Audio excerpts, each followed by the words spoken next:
Olá, tudo bem?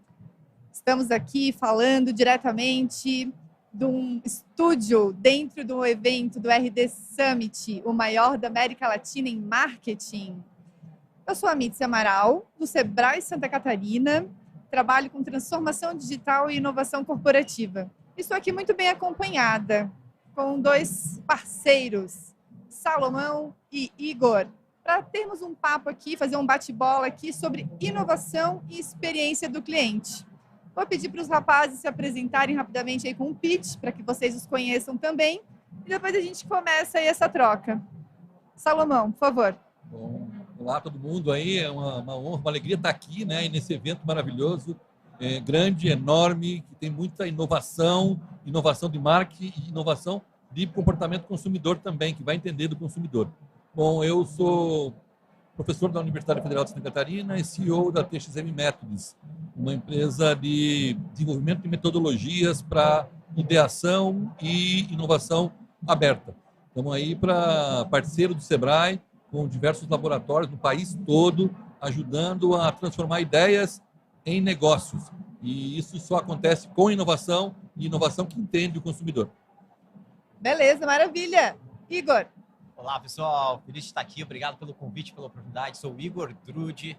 Sou, para começar aqui o nosso papo, aluno do professor, tá com muito orgulho ali, filhote ali de toda uma geração de designers desenvolvidos ali a partir do movimento que nasceu em Santa Catarina. Então, feliz de estar aqui com o professor aqui compartilhando esse espaço.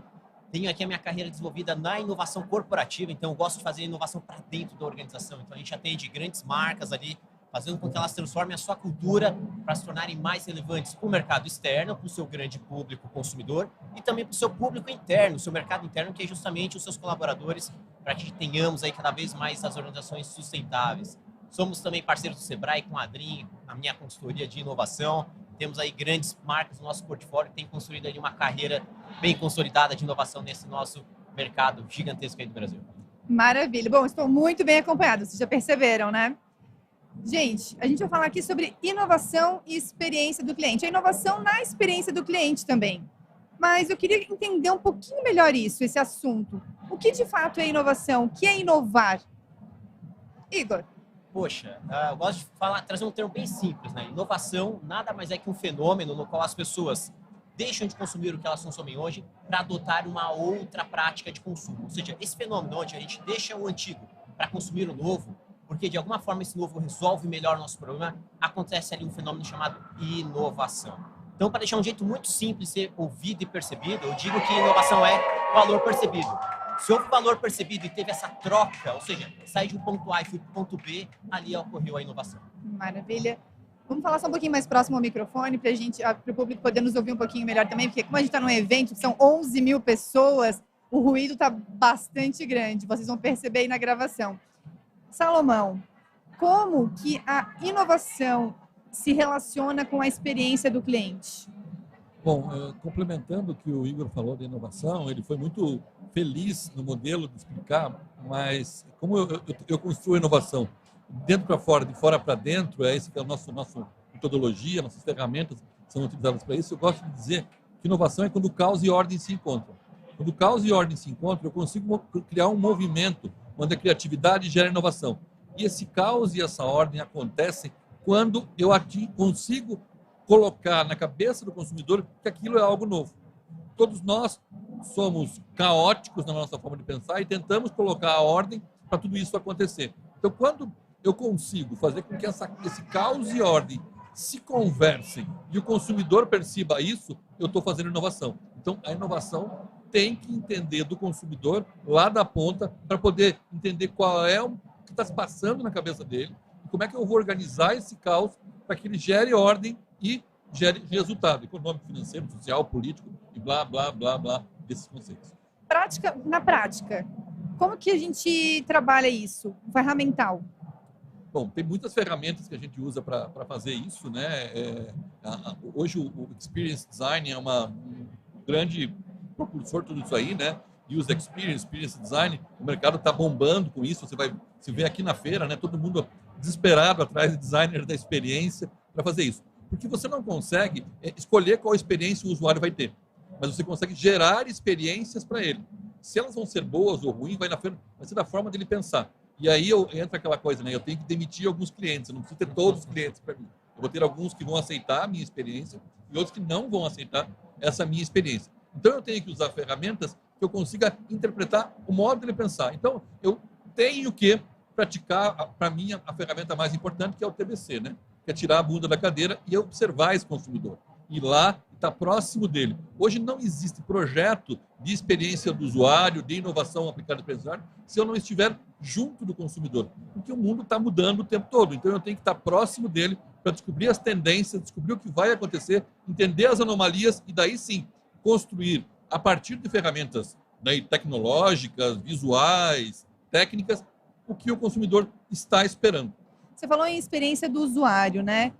Qual que é a diferença da experiência do usuário para a experiência do cliente, Igor? Poxa, primeiro vamos entender experiência, Mitzi. Experiência é todo aquele fenômeno no qual o indivíduo passa e gera algum tipo de marca emocional nele. Tá? A experiência é diferente da vivência. Então, a vivência é tudo aquilo que é comum a nós e rotineiro. Então, todo mundo toma banho todo dia, né? Eu espero. Tá? Esperamos, tá? Esperamos, tá? E, pessoal, em geral, como se é algo rotineiro, provavelmente você não se lembra qual banho que tomou na quinta-feira passada, ou há 64 dias atrás, ou numa data X do ano passado. Por quê? Porque ela é rotineira. Você não lembra, eu lembro sempre. Tu lembra sempre, professor? Então, grandes experiências. Acontece alguma coisa no banho do professor que é muito marcante. Tá? Sim. Então, isso é interessante, porque se o professor lembra, é porque ocorreu alguma coisa nessa vivência que marcou ele emocionalmente. Isso pode ser positivo ou negativo. Eu escorreguei, bati o cotovelo no box. Ou não, cara, naquele banho eu tive uma ideia incrível e que me gerou esse marco emocional. Eu lembro daquele banho especificamente. Então, aquela coisa normal, tá, se tornou algo diferenciado para mim porque marcou-me emocionalmente. Aí vem o X da questão da tua pergunta. Igor, qual a diferença de experiência do usuário e experiência do consumidor? Tá? Em geral, quando a gente está falando de experiência do usuário, a gente está falando muito de produto ou serviço específico ali. Aquele recorte da vida dele, no qual ele está consumindo um determinado uso, tá? E aquilo o marca. Tá? Aquilo o marca. E, em geral, a gente tem visto que marcas negativas. Tá? A gente está falando que as pessoas lembram das coisas negativamente. Tá? Isso é um marco que está gerando na memória das pessoas, que, cara, usei aquele app, travou, faltou internet, poxa, aquilo ali me prejudicou, não cumpriu um objetivo com aquele produto ou serviço ali. Então, a gente vê ali que existe um marco emocional que virou uma experiência negativa. E a grande vantagem dos negócios é quando ela consegue transformar isso em algo positivo. Então, ali, experiência do usuário. Agora, a experiência do consumidor. A gente amplia isso aí um pouco, porque o consumo vai além do uso. Tá? Ele se expande, ele vai para previamente, ou seja, o hábito de entender qual foi realmente a comunicação que me atingiu, me trouxe consciência de que aquele produto resolve um problema meu, como que eu adquiri ele, como que eu aprendi a utilizá-lo, o pós-uso também. Então, ele expande um pouquinho essa jornada do usuário, ali, da jornada do consumidor dentro dessa experiência que ele tem com o serviço. Então, é importante saber diferenciar as duas. Tem algumas sutilezas do conceito, mas basicamente entender que a nossa interação com os nossos clientes vai além do simples uso. Então, vão além da experiência do usuário, tá? Expandam isso daí, porque provavelmente as pessoas estão tendo contato, tendo relacionamento com o teu produto ou serviço além do teu próprio consumo. Perfeito. Entendido. Na verdade, o que o Igor falou é importante porque, assim, nem sempre quem consome usa e nem sempre quem usa consome. Então, tem essa... o consumo é um pouquinho mais amplo, né? Porque eu posso comprar para dar de presente para você, né? Então, eu estou consumindo, pensando na experiência que você, como usuário, vai ter. Então, a experiência do consumidor é muito... se a gente diminuir isso, é a experiência de loja. Né? É a experiência de loja. Que, claro, hoje a loja se virou virtual, a loja virou... Tudo é uma loja, né? Mas, assim, é a experiência de loja. Entendi. Bom, a experiência do cliente também é muito subjetivo, né? Muito. Há um processo para a gente identificar como trabalhar isso no nosso negócio, no negócio do pequeno, micro e pequeno empreendedor. Qual que é o olhar que eles têm que ter para isso? Qual que é a estrutura que eles precisam traçar, o método, o processo que eles precisam traçar para cuidar dessa experiência? Salomão. Tem que estar próximo do seu cliente, né? Tem que saber quem é o seu cliente. Então, hoje a gente usa, vamos colocar no design, em branding, que é a minha grande experiência, né? É construir as personas, que são aqueles clientes, não o cliente ideal, mas a cliente possível de eu ter, Nesse cliente possível, eu vou conversar com ele. Mesmo que ele não exista, eu tenho que conversar com ele. Então, eu vou construir essa relação, que é uma relação de empatia, né, que eu vou lá e vou observar como é que ele age. O Igor falou assim, que geralmente as experiências são negativas.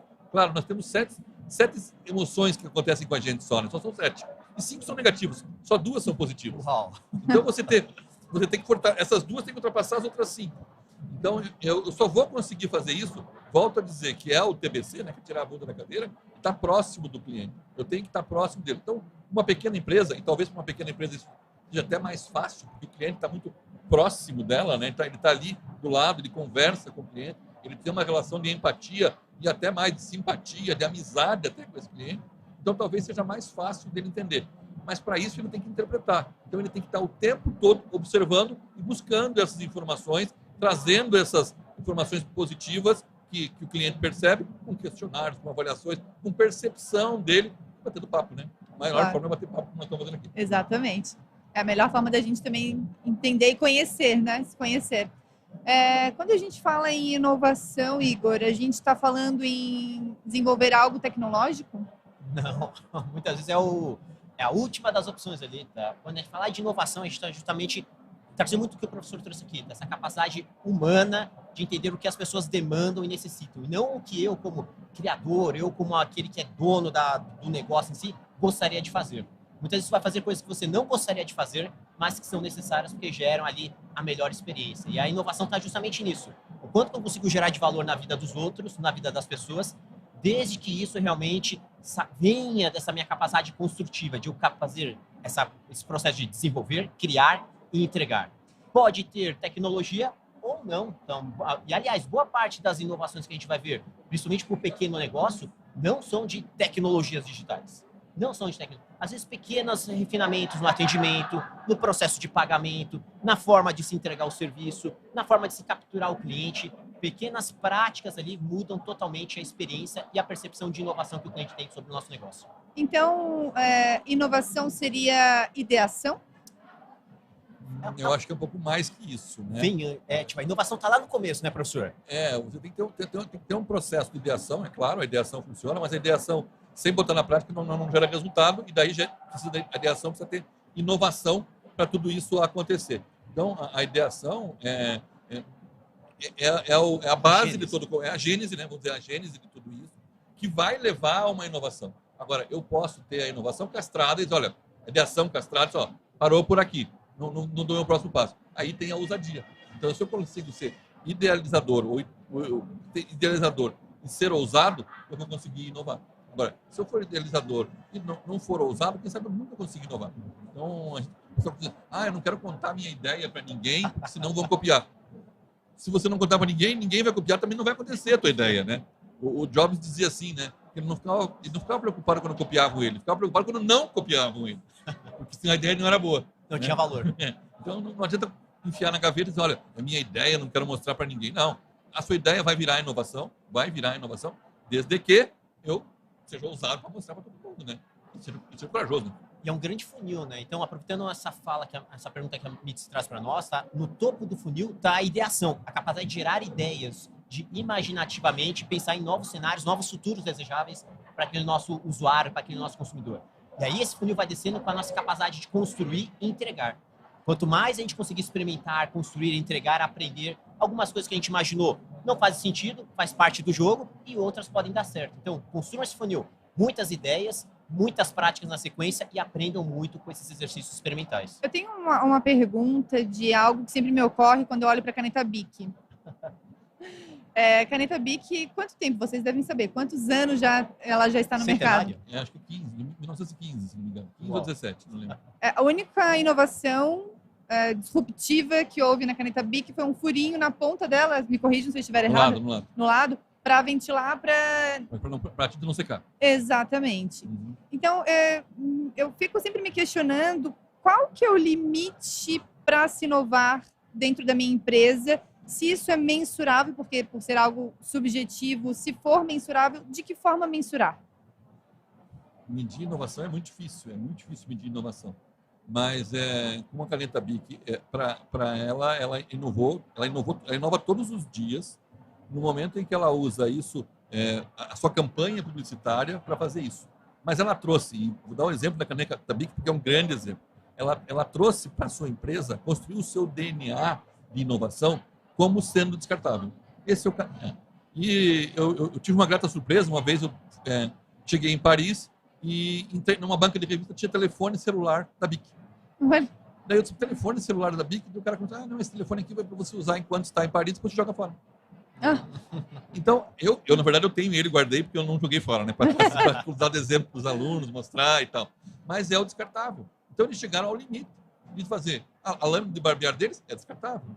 A caneta é descartável. Então, a inovação deles está no DNA deles de buscar qualquer produto e transformar em produtos descartáveis, né? E daí eles entram num problema grande, que é o meio ambiente. Então, a pesquisa deles, a inovação deles, não está só no descartável. Mas como é que eu descarto isso ecologicamente, sustentavelmente, né? Que tem um planeta aí que tem todas as canetas BIC guardadas, né? Se alguém de vocês chegou ao fim de uma caneta BIC, por favor, levante a mão aí, né? Ninguém chega no fim, ela sempre desaparece antes, né? Então, essa preocupação, a inovação pode estar nisso, né? A BIC não inova. Claro que inova muito, mas talvez não é perceptível diretamente, mas indiretamente está muito perceptível. E aí eu acho que entra um ponto também da experiência do cliente, professor e Igor, porque quando a gente agora fala justamente, né, em produtos descartáveis, e a gente está entrando num momento mundial em que cada vez é mais importante a gente pensar no ESG, né, e a gente pensar em sustentabilidade, inclusão também. Então, de que forma que esses clientes que utilizam a caneta BIC vão se sentir confortáveis em continuar consumindo a caneta BIC, né? Então, eu havia feito a pergunta antes sobre qual é o limite de se inovar dentro de uma empresa, né? Eu retomo essa pergunta porque, ainda que a inovação da BIC, de produtos como a BIC, né, sejam justamente, eles olharam para isso, que ele é descartável, então vai ser recorrente a compra do meu produto, né? Mas está chegando no momento de que a inovação provavelmente eles vão precisar inovar de outra forma, né? Ter um outro olhar para essa entrega, porque os consumidores estão ficando cada vez mais exigentes, né? E qual que é esse olhar? Como que a gente junta isso, né? Essa experiência do novo cliente, do novo olhar do cliente, com essa necessidade de inovação contínua, que é o que eu estou entendendo existir. Me corrijam, né, se eu estiver dando uma viajada aqui. Pô, Mitzi, eu vou inverter a pergunta para qual é o limite da empresa não inovar? Tá? Justamente, quanto tempo ela consegue sobreviver não inovando? Tá? Eu inverteria ali, porque quando a gente olha a BIC como exemplo de produto, mas se a gente olhar os bastidores da BIC, como o professor trouxe, esses caras produzem esse produto de uma forma radicalmente diferente de 1916, tá? Há 100 anos atrás. Então, eles estão continuamente aprimorando vários processos, várias práticas, renovando a própria marca, seu relacionamento com o consumidor se tornou uma marca global e com uma logística incrível. Tá? E isso só foi possível com inovação. Então, se ela não tivesse inovado continuamente nos seus N aspectos como negócio, provavelmente a gente nem lembraria dela agora. Tá? Nem lembraria dela. Então, isso é importante. Muitas vezes a gente vê um produto no qual a carcaça dele, o shape dele é muito similar há algum tempo, mas pode ter certeza, para esse produto ainda fazer sucesso e ser relevante na nossa vida, essa empresa não parou de inovar. Então, não pense em inovação olhando para uma carcaça de produto, não pense em inovação pensando numa figura de marca, olhe a empresa como um todo. Em geral, quando a gente fala de inovação, a gente está falando de um raio-x mais profundo do negócio. Eles estão inovando em vários segmentos, em várias posições. Aí, quando traz ESG, muitas vezes são posições que são quase que invisíveis à grande mídia. Ela pode estar trabalhando com práticas inovadoras ali, quando a gente fala de governança, práticas inovadoras quando a gente fala de impacto social, práticas inovadoras quando envolvem ambiental, mas nem sempre isso está no megafone central das organizações. Então, se você gosta de inovação e quer saber mais desses detalhes e segredos, estudem os cases. Tem muita história legal atrás das grandes marcas, dos grandes produtos que a gente consome atualmente. Maravilha. O que o Igor falou é exatamente isso. Não há limite para inovação. E nem pode haver. Nem deve. Né? A gente tem que inovar o tempo todo dia. Tem uma pesquisa feita por um pesquisador, acho que da Inglaterra, alguma coisa assim, que ele desenvolveu um aplicativo para fazer rotas para ir trabalhar. Para você pensar, toda vez ir por um caminho diferente. Pensar caminho diferente. Todos os dias você criar uma rota nova. Porque você não entra no marasmo, não entra naquilo que o Igor falou lá atrás. Fica lugar comum, fica tomar banho. E daí eu não vejo isso todo dia, não consigo inovar, não consigo pensar. nessa referência. Então, para mim, não existe limite para a inovação. Claro que existem limites financeiros, limites físicos, mas limite emocional e tentativa de inovar, quando a empresa parar de inovar, fecha as portas. Bom, vou aproveitar esse gancho do professor, tá? Que é justamente o limite que provoca a inovação. Toda vez que a empresa se vê com recursos escassos, receita caindo, o público mudando, comportamentos, aí começa a achar limites, tá? Os borders ali. Esses borders são grandes provocadores para inovar. Então, as empresas que mais inovam é que chegam nos seus limites. Ela quer mais e quer diferente. Então, se você provavelmente está batendo em algum conflito, em alguma barreira no teu negócio, ali está uma grande oportunidade para inovar. Poxa, meu time precisa performar melhor? Inove. Olhe para dentro, ache novas formas de trabalhar com o seu time. Se precisa achar novas formas de distribuir o teu produto e não está alcançando essa efetividade, inove. Ali está a grande oportunidade para inovar. Em geral, é a restrição que provoca a inovação. Vou fazer um papel aqui de advogada do diabo, tá? Quando a gente trabalha com planejamento estratégico, a gente procura sempre um OKR, né? Para a gente mirar, ter um foco ali, um objetivo. E, de repente, a gente começa a receber ideias que, às vezes, acabam desvirtuando este foco, né? Existe a necessidade, vocês entendem que seja importante criar-se uma ferramenta como um funil de inovação dentro da empresa, ou algo parecido que dê um direcionamento para essas ideias? E há necessidade de descartar algumas, ou haveria necessidade de criar um repositório para outras ideias que fujam desse OKR? Eu acho assim, primeiro que quando você coloca essas metas e métricas, elas fogem um pouquinho do modelo de inovação, né? As métricas castram um pouquinho esse processo inovador. Você pegar o inovador e dizer para o Igor, faz um projetinho, acabou. Faz um projetinho, acabou a inovação. Que daí ele, puxa, eu tava com a ideia, estava aqui, mas faz um projetinho, já acabou a inovação. Então, quando tem essas metas que são importantes para uma empresa estabelecer fluxo financeiro, recurso, tudo isso é muito importante, é fundamental, mas elas também são castradoras da inovação. Então, a inovação precisa acontecer e precisa acontecer com bastante frequência, bastante resposta. Eu tenho que organizar, mas essa organização não pode fazer caixinhas, né? Não posso dizer, olha, agora eu tenho uma ferramenta para organizar o processo de inovação. Tem uma frase que eu gosto de dizer assim: se você quer acabar com a inovação na tua empresa, abra o departamento de inovação. Porque o departamento de inovação acaba com a inovação. Porque daí você tem, para fazer isso tem que passar pelo departamento de inovação. Daí você o cara não vai fazer, não pensa, não faz. Então, a inovação precisa, eu acho que a tua provocação é importante, né? Ela precisa ter organização, porque caos sem ordem não funciona, como eu falei no começo, né? Caos sem ordem não funciona, só que eles têm que se combinar. Caos certo na ordem certa. Quando eles estão combinados, inovação surgiu. Muito massa, muito legal. Poxa, se fosse para trazer números assim, né, professor, eu acho que eu traria mais de recursos disponíveis para inovar. Pessoal, tempo, pessoas, o que a gente tem disponível aqui para inovar? Tá? Poxa, tempo, eu vou alocar X tempo do meu time, vou alocar X recursos em reais, um orçamento, enfim, e deixar com que ela aconteça de uma forma organizada. Tá? Por quê? Porque inovação a gente está falando diretamente de risco. Tá? Tem muito mais risco das coisas darem errado do que dar certo. E é importante que deem muita coisa errada. Tá? Não cortem isso do podcast. Risco e incerteza, né? Risco e incerteza. São duas coisas que... E o risco é justamente por causa da incerteza, né, professor? A gente não sabe o que vai sair. Não adianta a gente colocar um objetivo. O que é um OKR? Eu quero isso com esse número aqui. Cara, não se sabe o que vai saber. Em geral, a gente vai ter um desafio a ser resolvido. Cara, gostaria de trazer uma solução para o mercado X que eu já atendo.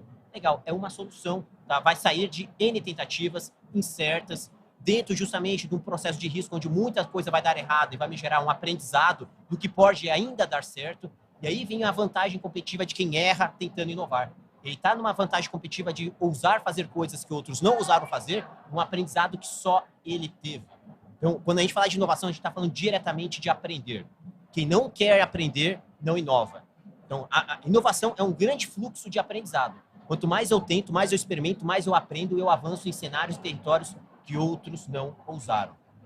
Muito legal essa tua fala, Igor. Pensando nisso, assim, a gente pensa, ouvindo você falar isso, a gente pensa na liderança também nas empresas, né? Imprescindível. E aí, quando a gente... como trabalhar a liderança para que ela não seja uma liderança castradora?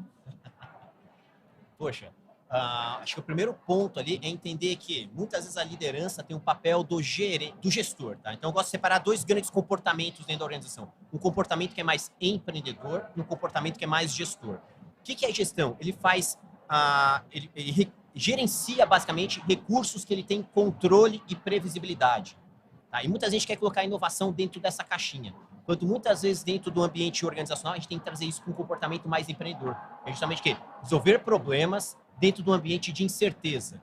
Nem sempre a resolução desses problemas vão gerar inovação, tá? Mas ele vai precisar de muito aprendizado, muita experimentação. Então coloca-se dentro dessa caixinha. E muitas vezes os nossos líderes estão educados a gerenciar, ou seja, recursos previsíveis para resultados previsíveis. E aí volta para uma educação para os nossos líderes, uma educação mais empreendedora. Então a experiência que o professor traz no Co-Creation Lab ali, que é muito focado nos nossos empreendedores, ela é super válida para os nossos líderes dentro das corporações. Eles precisam experimentar mais em empreender, com risco, com erro, com acerto e muito aprendizado. Então, quando eu falar de liderança de líderes para a inovação, eu digo também de uma liderança que vai ousar mais empreender dentro do negócio. E empreender é cheio de risco, muita coisa vai dar errado e vai gerar muito aprendizado. Então, empreendam mais. Tem muito chefe e pouco líder, né? Muito. Tem muita gente que quer organizar e esse chefe geralmente é muito organizado, quer números para dar as respostas, mas o líder é aquele cara que leva a bandeira, né? Que levanta a bandeira e convoca a comunidade para ir atrás dele. Então, esse líder é um cara que vai ser inovador e vai buscar o empreender. Porque empreender não significa abrir um negócio, né? Empreender significa fazer a coisa acontecer. Então, o empreendedor não precisa ser um empresário. O cara pode ser empreendedor empregado, o cara pode ser empreendedor líder de uma empresa. E é isso que o Igor está falando. Esse empreendedor é o cara que vai gerar inovação. Ele é o cara que vai gerar inovação a partir voltando à tua pergunta inicial, ao que o cliente precisa, ao que o cliente quer. Ao que o cliente quer, e o que o cliente quer hoje não está limitado ao produto. Vamos misturar um pouquinho a conversa e dizer, está limitado à sociedade, à ecologia, à política, à economia, tudo está envolvido, né? Porque o culpado do oceano está cheio de canudinho, não é o canudinho, né? É nós que jogamos canudinho lá. Então as empresas têm que fazer isso tudo acontecer para evitar que o canudinho vá para lá e gerar mais inovação para o mundo e o cliente ter uma experiência adequada com o canudinho. Então, a inovação, ela precisa ser top-down? Não. Eu acho que top-down tem que vir as oportunidades, tem que ser criar o ambiente, tá? Disponibilizar os recursos para se inovar. Então, de cima para baixo, ele tem que justamente disponibilizar esses recursos, tempo, orçamento, inovação custa, então tem que ter um orçamento, tem que disponibilizar recurso financeiro para que ela aconteça, tá? E principalmente talento, preparar esse capital humano da organização para que eles oportunizem inovação, eles criem mais, empreendam mais e dessa atividade de empreender e criar, eles oportunizem ali um fenômeno chamado inovação. Então, inovação vai estar lá no final, é o resultado. Inovação é a percepção de quem estiver consumindo essas soluções de que aquilo é melhor do que eles tinham anteriormente. O top-down vai oportunizar. Isso é a palavra-chave. Oportunizar e deixar inovar. Tem limites? Claro que tem, mas deixar inovar é a melhor forma. E com isso, para isso precisa de tempo, dinheiro, oportunidade, formação, colaboração, não criar ambientes tóxicos na empresa, fazer isso acontecer. E não adianta que esses ambientes tóxicos, não quero criar ambientes tóxicos, eu quero criar um lab na minha empresa, eu coloco puffs coloridos, parquinho.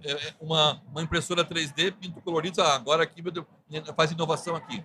Não é assim que funciona. Né? Tem que ter liberdade para inovar e recurso para inovar.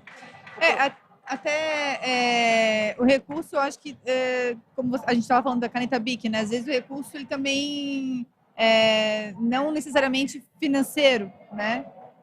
O financeiro, claro que é importante, claro, sim. Dinheiro tem que estar na jogada. Mas não é só isso, né? Eu acho que tem que oportunizar até aprendizados. A gente costuma dizer, frequente eventos como esse, né? Vir num RD Summit, aposto que segunda-feira, todas essas 11 mil pessoas que estão aqui vão estar com a cabeça cheia de ideias para inovar lá dentro da empresa deles. Então, quem proporciona isso, proporciona inovação, quem proporciona aos seus colaboradores, ou os próprios empreendedores estarem aqui dentro, está gerando inovação. Segunda-feira, muita inovação vai acontecer. Cada evento como esse gera mais inovação. E o Igor falou que agora a inovação é fundamental, tem evento como esse. Está tendo a RD Summit aqui, a semana que vem está em Portugal, e depois vai ter um no Rio de Janeiro, e está todo mundo, isso tudo. Que às vezes até é demais, né? Eu não consigo mais ir em todos. Tem alguns exemplos, alguns cases, né, que a gente pode citar, bem tranquilos, bem básicos. Por exemplo, eu frequento sempre um salão de beleza que tem lá um cantinho para criança, né? Tem a televisão passando futebol, se caso o acompanhante quiser ficar ali esperando, fazer um time. Tem uma lojinha ali junto também, já para, às vezes, está uma sexta-feira, a mulher está saindo já, querendo uma roupinha diferente para balada. Então, assim, a gente oportuniza também para o cliente ter uma melhor experiência dentro do meu métier, que é fazer unha, fazer cabelo, né? O salão tem um propósito, mas ele também pode agregar alguns produtos. Isso vocês veem como algo que precisa ser... que é necessário para todos os negócios ou não? De repente isso pode atrapalhar um negócio, desvirtuar, desfocar? Nossa, acho que os negócios, a natureza dos pequenos negócios é incrivelmente incremental, ou seja, todo dia é um dia diferente, tá? Todo dia ele aprende um pouquinho mais, aplica um pouquinho mais, por quê? Porque ele está, como o professor disse, próximo do seu consumidor, ele ouve o cara feliz, tá? Ele percebe, sente ele o que funcionou, o que não funcionou, então ele tem essa capacidade de mudar e incrementar. Toda vez que ele incrementa o negócio, tá? E ele percebe que o cliente viu valor naquilo, ele fez ali uma inovação incremental. Ela é pequenininha, tá? Ela é pequenininha e gerou uma pequena percepção de valor. E a consistência de muitas incrementações, ou seja, se todo dia ele fazer um pouquinho, toda semana ele fazer uma coisinha diferente, ele que gera valor para o cliente dele, provavelmente o negócio dele tende a ter uma velocidade de crescimento melhor do que aquele que não aprende, não testa, não experimenta, não cria. Então, Mitzi, o que eu diria em cima dessa tua fala ali, que o salão de beleza está assertivamente fazendo um caminho naturalmente correto ali, mas que ele torne isso de cada vez mais sistêmico no seu dia a dia. Ele saiba por que ele está fazendo, quando ele vai fazer, com quem ele vai fazer, para que isso vire uma rotina. E aí isso impacta diretamente em cultura do negócio. Um negócio que culturalmente ele tem valores, práticas que sistematizam as pequenas melhorias contínuas no seu dia a dia. E aí isso é imprescindível. Tem negócio que nasce com esse tipo de espírito e negócio que não nasce. Provavelmente, esse negócio que não nasce demorará mais para aprender como avançar no mercado, como entregar uma melhor experiência, como se diferenciar frente aos seus concorrentes, como entregar um produto com melhor assertividade, enfim. Então, façam mais inovações incrementais, pequenas melhorias no dia a dia do seu negócio como um todo, pequenos processos, pequenas práticas e de forma consistente. Ou seja, quanto mais eu fizer e de forma mais repetitiva, melhor. Então, o que você falou é muito legal, porque buscou um exemplo claro, né, clássico, que você está frequentando, você viu o salão que você frequenta foi melhorando, porque os clientes sentiram a necessidade de isso acontecer. E qualquer ação muito pequena, se ela estiver dentro do DNA, do conceito fundamental do negócio, pode gerar uma grande inovação. Quando ele estava falando da proximidade do consumidor, eu lembrei de uma coisa, do case do ano passado, que ficou muito forte, que foi a questão do vendedor de morangos lá em São Paulo. O cara vendia 8, 10, 15 bandejinhas de morango por dia no sinaleiro. Quando ele começou a entregar a bandeja com o Pix dele em cima, ele passou a vender 100, 150 bandejas por dia. E 90% das pessoas pagavam. Ele só entregava, pega e paga depois. O pessoal levava com o Pix e fazia em casa. Ele arriscou, fez um risco, uma coisa super simples, dia a dia. Foi lá, pegou e ele disse, olha, eu estou perdendo 10% do meu resultado final, mas quanto mais eu estou vendendo, graças a só confiar nas pessoas. Então, confiar no usuário é confiar na resposta que ele dá. Na tua cavalheira perguntar para você, você acha que eu devia colocar uma roupinha para vender aqui? Você diz assim, olha, eu acho legal.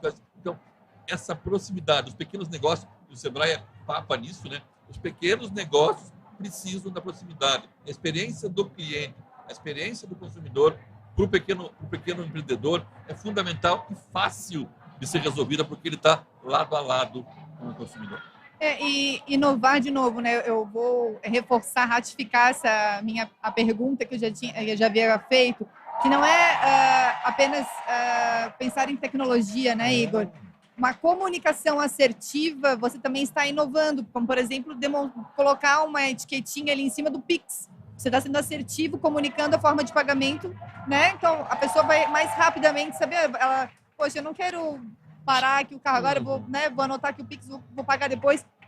funciona também, né? Olha, fazer um raio-x dessa história que o professor trouxe que ele inovou em processo, ou seja, era muito complicado, bota o morango ali, depois passa recolhendo, depois pega um dinheirinho e tem que dar troco. Olha o processo como era complexo e gerava uma má experiência pro consumidor dele. Ele, em pequenas ações ali, usando uma tecnologia disponível, gratuita, barata ali, ele aprimorou muito os processos deles no ponto comercial dele ali. Do outro lado, ele faz com que muitas vezes, aquele cliente que talvez não tenha pago hoje, tá, leve o produto para casa.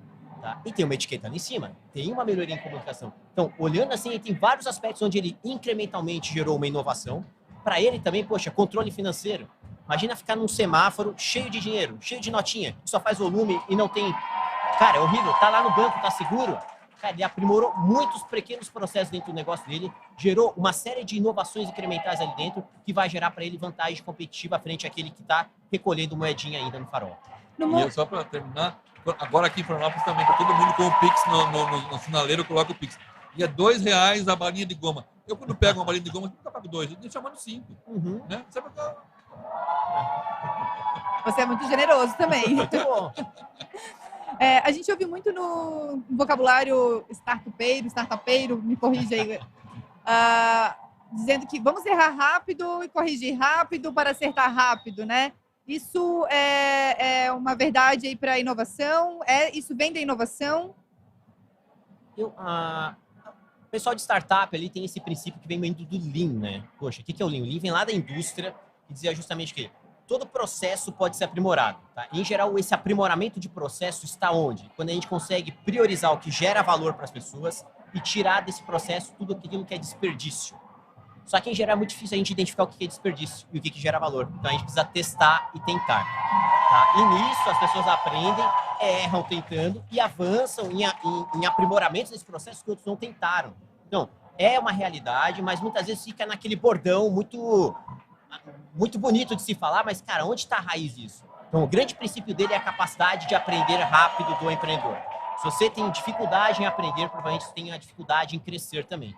Então, quando a gente fala aqui, por isso que é esse exercício acadêmico, esse exercício do olhar experimental dos indivíduos é imprescindível para que eles inovem. Quem não aprende, não inova. Fato. Tá? Até digo que o processo de inovação é um contínuo processo de aprendizagem. Então, foque em aprender. A inovação, de novo, vai ser um resultado, vai ser um subproduto dessa sua capacidade de aprender rápido com o que você viu.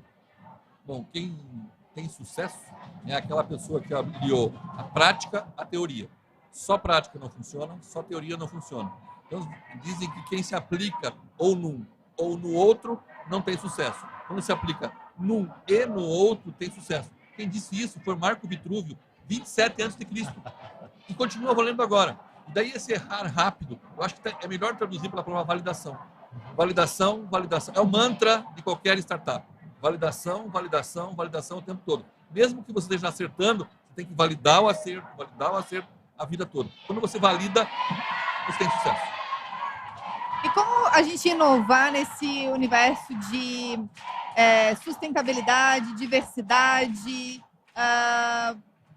sem sermos impositivos, talvez, ou agressivos demais? Como a gente comunicar isso? De que forma? A inovação nesse sentido? Cara, acho que o mercado ele dita muitas regras. Né? Se a tua audiência, o teu público, tá, já está aculturado, já está demandando esse tipo de resposta, pessoal, atenda ele. Tá? Atenda ele. Tem públicos que vão estar mais maduros, outros não. Tem públicos que vão ter mais fome desse tema, outros não. Então, o primeiro movimento é um movimento externo. Tá? Então, se ele estiver te provocando a isso, comece a verificar, fazer testes de como atendê-lo. O outro movimento é o movimento interno, tá? Que são os seus valores. Tá? Se o teu coração chama por isso, pessoal, vá. Muitas vezes você vai ser um grande agente, um protagonista de educar a tua audiência e educar o teu mercado. Então, tente trazer sinergia dos dois mundos. Entenda essas demandas, o teu olhar interno e o teu olhar externo, e aí vai fazendo seus experimentos. Mas evitem qualquer tipo de radicalização ou modismo.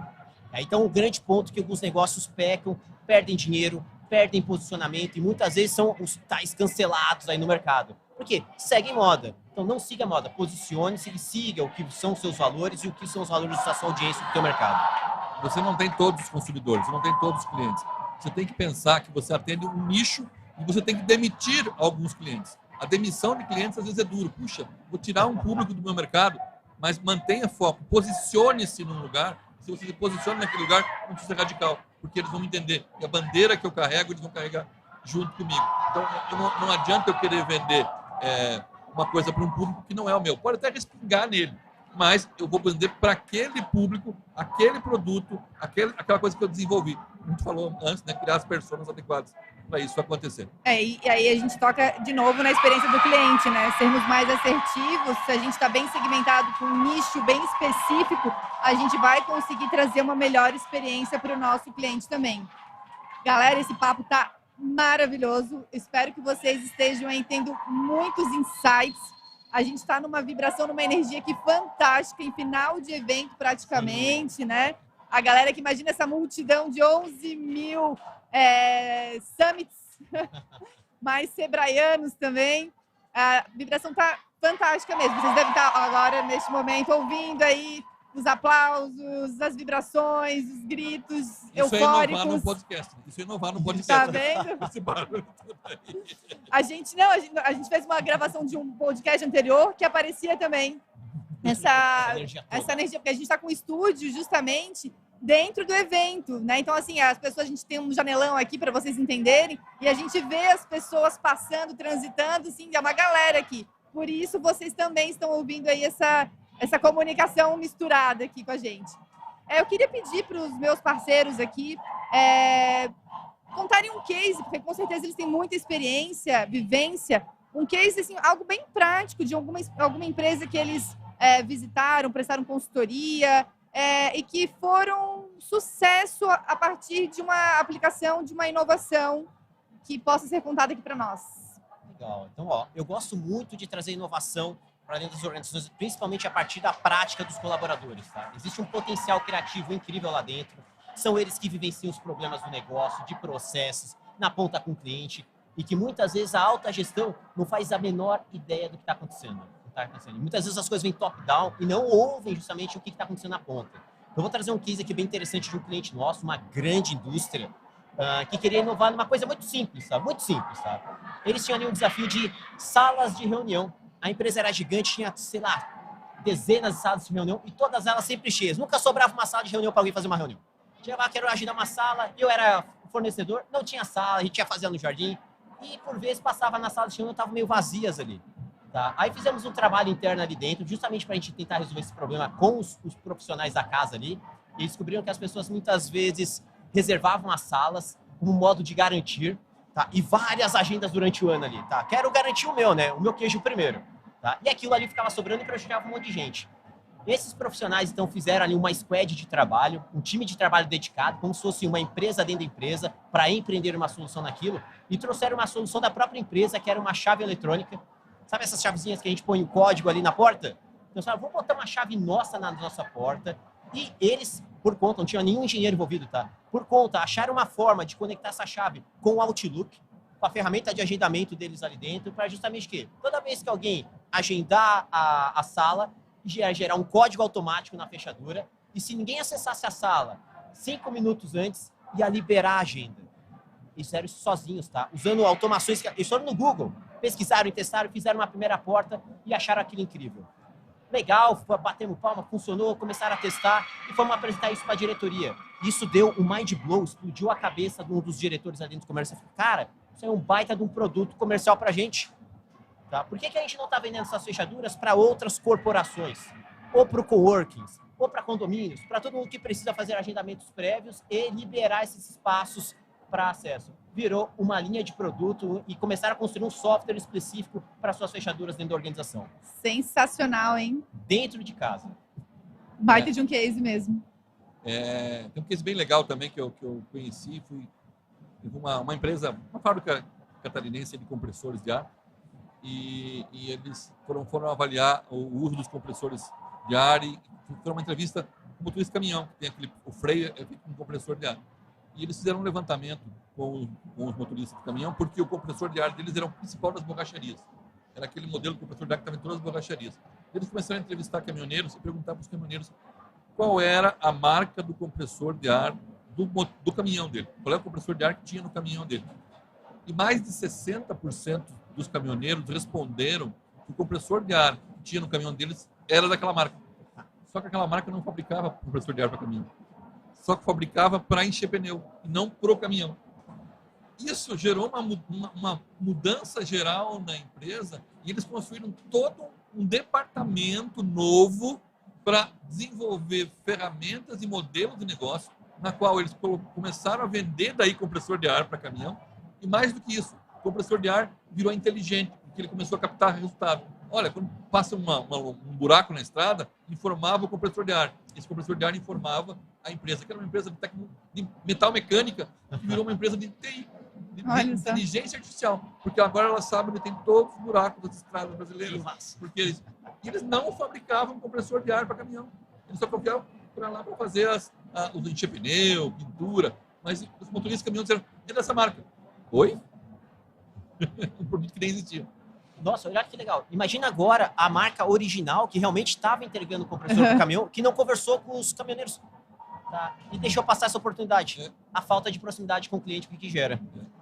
A gente pode inovar também na forma de liderar, né? A gente falou isso agora há pouco. E, às vezes, você dá voz para os seus colaboradores, né? E você aceitar os porquês. Por que sempre foi feito assim? Por que foi feito dessa forma? Por que não dessa outra forma? Eu, recentemente, estive visitando uma empresa, um case também bancário, né? No ramo bancário. E eu fiquei fascinada pela fala de um dos diretores, né? Dos fundadores, na verdade, do banco, que ele disse o seguinte, bom, a gente quis se posicionar da seguinte forma, não mais como uma fintech apenas, mas também não como um banco comum, como existem tantos hoje em dia. A gente queria ser realmente diferente, né? E a forma que a gente começou a entender que a gente poderia ser diferente era primeiro com os nossos colaboradores, né? Então, a gente contratou, claro, uma boa parte de colaboradores já da área bancária para que pudessem nos dar tivessem esse know-how, né, de como atuar, mas também a gente trouxe muitas pessoas que nunca trabalharam em banco, porque essas pessoas, elas olhavam para um cartão de crédito e falavam, mas por que o pagamento tem que ser feito dessa forma? Mas por que o cartão tem que ser quadrado? Mas por que você... E a partir disso, eles começaram a ver que não precisava ser quadrado, né? O cartão, e se ele fosse redondo, né? E se for assado, se for... Então, assim, eles deram muita abertura para os colaboradores para questionamentos. E eles ouvem com sinceridade as perguntas e eles recebem isso e vão trabalhando. E daí saem muitos insights bacanas e revolucionários. Eles estão conseguindo se posicionar de uma maneira muito... estão sendo... são unicórnios agora, né?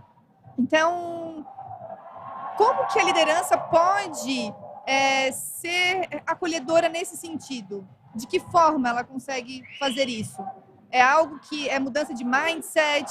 Há necessidade de uma... Há necessidade de quê?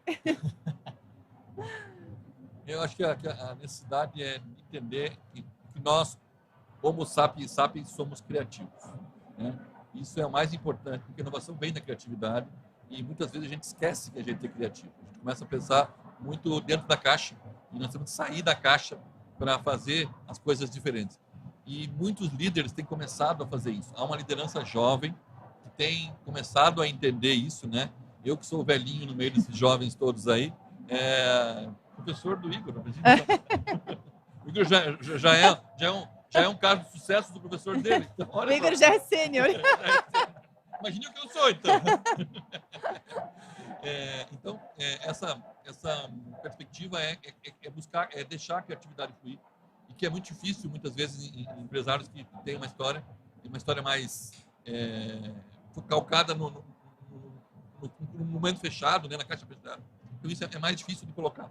Por isso, a comunicação entre a economia criativa, que é a economia que bomba hoje, TI está na economia criativa, design da economia criativa, a arte, a cultura estão na economia criativa. E a economia tradicional é o grande negócio. Então, se eu conseguir montar o Tinder da economia criativa, onde o empresário tradicional e o empresário da indústria criativa conseguirem conversar, sucesso, gol.